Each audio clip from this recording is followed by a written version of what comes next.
It's that time of the week when we're joined by Stephanie Dobson. Stephanie is a lawyer, mediator, and online educator with Henke Divorce Law and Mediation offices in Edmonton and Lloydminster. Stephanie, thanks for joining us once again. Nice to see you as always, Stacey.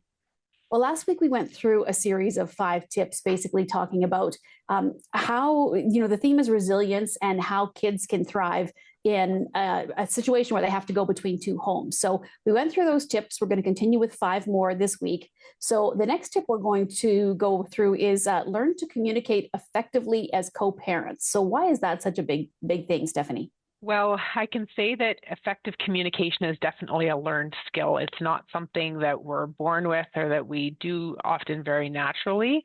And, it's likely that the communication during the relationship wasn't the best. So add in now a separation between the homes and the communication gets even more difficult. So really focusing on learning how to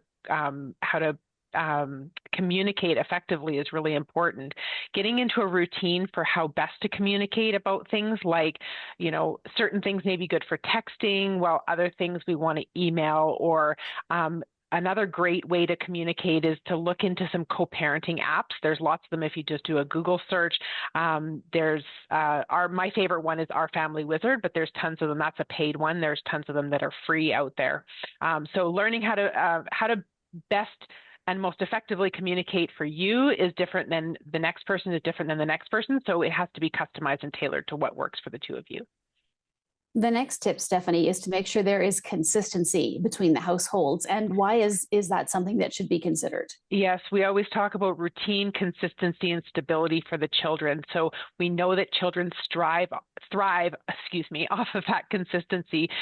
It can be really difficult for kids when each of the home runs very different ships. And so, you think about kids exchanging from mom's house to dad's house, and they realize that everything runs very differently in dad's house than it does in mom's house. Not better or worse, just very differently. It can be really difficult for the kids to transition between the homes. So depending on the kids' ages, it can be helpful to have consistency on things like bedtime, electronic rules, especially because you don't want those to be different in 2 different homes, or you start to get favorite homes and the not favorite homes.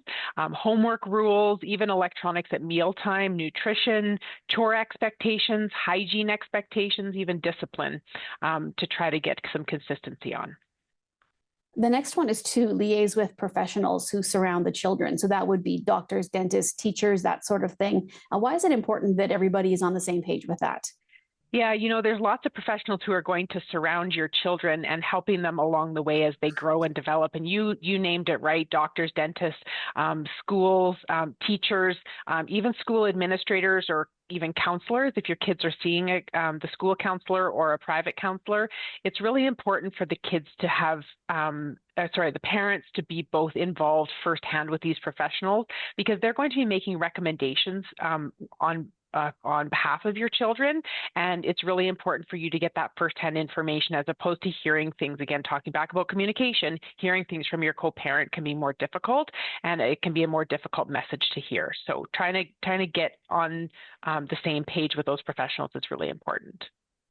The next tip, Stephanie, is to choose an out-of-court negotiation process. So can you my favorite.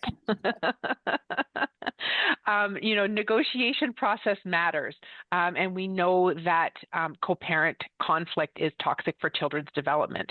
And we also know that it's important to do your best to be as constructive as possible during your separation and divorce negotiations. So typically we know that the adversarial process, meaning the court process, can tend to escalate parental conflict. And so if we just choose a non-adversarial out-of-court process, examples are like mediation or collaborative divorce, you're automatically choosing a process which bridges the gap between the parents rather than widening the gap. And the intention of those processes specifically is to help you to reduce the conflict between the parents. So you sort of get this automatic just by choosing a different process. And our last tip is just more on that, Stephanie, and it is about reducing conflict between the co-parents. And it's fairly obvious, I think, why this should be a thing, but if you could just explain a little bit more. Yeah, there's some brain science behind this. So there's been lots of studies that have been done about the evidence of toxic stress on children's brain development. And so there's more risk of the children developing emotional, social, and behavioral issues if they are surrounded by toxic stress, of which one thing is parental conflict.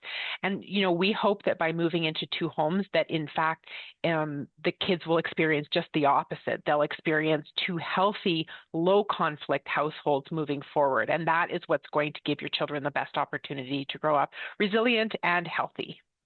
All right, Stephanie, well, thank you once again for joining me, and we will be back to chat again next week. Nice to see you, Stacey.